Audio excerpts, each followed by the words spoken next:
Now that we have our form and JavaScript code completed, we need to create the PHP script that validates our form and inputs it into the database we've created earlier. We also need our PHP script to encrypt our plain text password prior to storing it into the database. So to get started, create a new file and save it as adduser.php.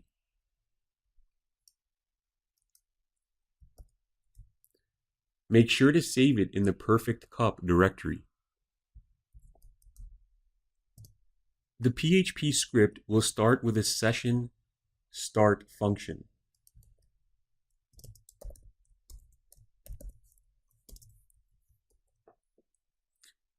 This will make sure that the user is logged into their account after registration. We'll store their user ID, first name, and last name using session variables. Later on, we'll create a logout button that will terminate the session.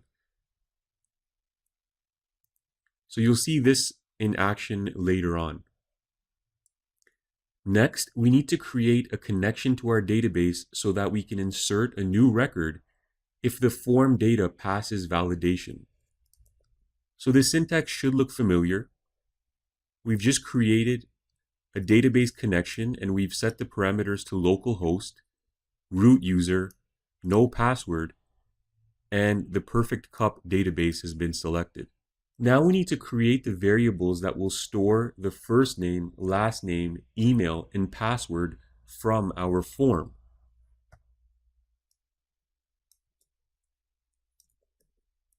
Since we use the post method in our AJAX call, we'll set the method to post in our PHP script as well. You can see that we've used the MySQL real escape string function to escape any special characters that the user might have typed into the form inputs. This keeps your web page secure by preventing SQL injection. So the values that have been entered have been stored into these variables: fname, lname, email, and password. Next, we'll set up our validation. So here we have an if statement, and I haven't closed the if statement yet. And we'll explain that in just a second. The first three statements check to make sure that the fname, lname, and email data meets a minimum number of characters. Each check will output a different error message if the validation fails. For example, if fname is less than 2 characters, the error message will be fname. And if you recall, on our register.php page, we had our JavaScript interpret these error codes and display an error message to the user depending on the error code. So the first, second, and third check for the length using the string length function. This line here checks to make sure that the email format is correct. PHP has a built-in function for this. It's called filter var. And if the format is incorrect, the error code we've set is eFormat. Okay, so this is the email variable that stores the email address the user inputted. It will be checked for the correct format, and if the check fails, eFormat will be outputted. The last statement checks to make sure that the password input contains more than 4 characters. So essentially, we want the password to be a minimum of 4 characters just for security purposes. And if that check fails, we've set the output to p short. If the form data passes all validation, the next step in the process is to encrypt the password. And that's why we have an else statement. So if all this passes and there's no error codes, the next step is to encrypt our password.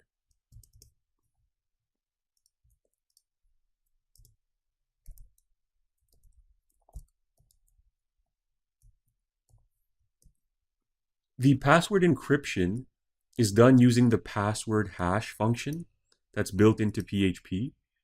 This function will hash a plain text password into a 60-character string. Inside this function, we specify the password to hash and the encryption method. So we want to hash the data contained in the password variable. So that's the text that the users inputted into the password field. We also need to specify the encryption method. And the bcrypt method is most widely used and considered one of the best methods for hashing. So that's why we have the password bcrypt statement here. We can also specify a cost. The higher the cost value, the stronger the hash. Note that encrypting with very high cost values slows down the web page and is more demanding on the server. And we've set it to 12, so a higher cost value would be, say, 13 or 14, and any number below that would be considered a low cost. The hashed password is stored in a new variable called sPassword. We'll show you how to unhash the password when we create the login page. So for now, don't worry about unhashing. We're only concerned with hashing the password. After validation and password hashing, we execute a query statement. And this query statement is executed on the members table. So we select records from members where email is equal to the email variable. This is done to make sure that the registrant's email does not already exist in the system. If the user's email does exist, we're going to be outputting an error code false. And you'll see that in just a moment.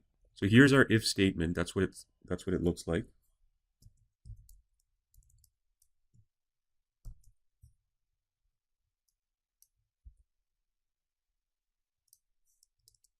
This comment just trailed off, so I'm going to put it back in the right place. Okay, so this is what the if statement looks like. If the number of rows resulting from our query statement is less than 1, that means that the user's email does not exist in the system. And if that's the case, we're going to insert a row into our database and into the members table, which contains the first name, last name, email, and password that the user had inputted. So these are the column names. These are the values that are going to be inserted into these columns. If the row insertion was successful, we create 3 session variables that store the record ID, and the ID will be stored in a session variable called login. We also store the user's first name and last name. And this way the user will be logged into their account and they can access the member-only blog until they decide to log out. We've also set the PHP script to output the success code true once the record is inputted. So if the record's inputted, their account has been created successfully, and our JavaScript code on the register.php page is then going to redirect them to index.php, which is the home page. And that's going to happen after the account processed message appears. Okay, so here's our else statement. The else statement again is if the email does exist in the system. So if the user is already in the system, we echo the error code false. And on our register.php page, you can see here that if HTML is equal to false, the alert will be email address already exists in the system.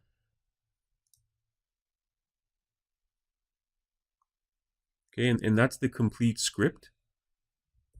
So what we can do now is go ahead and test our script to make sure that it does work and that the record does input into the database. So I'm going to bring back phpMyAdmin, and I'm just going to click on our members table.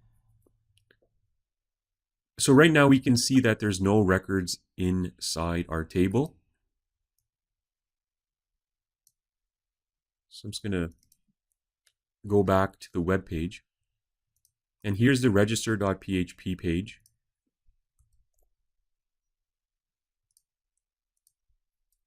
I'll just refresh it. So first of all, if I click submit, you can see that we get the first name is required. So that tells us that the validation is working. So the JavaScript and AJAX code is successfully communicating with our PHP script, which is a good sign. And so I'll just enter a test record.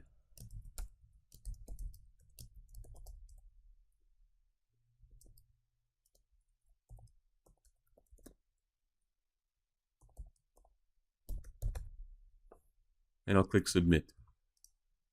So account processed, and it redirects to the index page. So that tells us that all this was most likely successful. I'm going to refresh the table, and there is the record we just created with the hashed password.